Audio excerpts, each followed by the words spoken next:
महबूब ने फरमाया अबू उमामा क्या बात है यार, ये वक्त नहीं मस्जिद आने का, और इस वक्त के अंदर मैं तुम्हें मस्जिद में देख रहा हूँ, इस वक्त क्यों बैठे हो?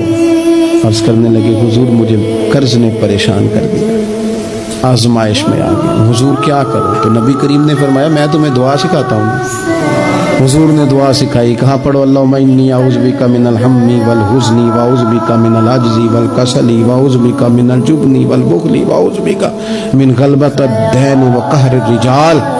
फरमाए इस दुआ को पढ़ा करो, अल्लाह खैर कर देगा। हज़रत अबू उमामा फरमाते हैं लोगों मैंने ये दुआ पढ़ी, मेरे नसीब देखो, पढ़ी मैंने पर सीखी मैंने डायरेक्ट हुजूर से। मैंने ये दुआ पढ़ी, अल्लाह ने मेरे कर्जे भी दूर कर दिए और मेरे गम भी सारे दूर कर दिए। हमारे तो वजीफे में आला हज़रत ने इस दुआ को शामिल कर दिया। फरमाया इसे पढ़ो, सुबह भी पढ़ो शाम भी पढ़ो, गम भी दूर होंगे कर्जे भी दूर होंगे।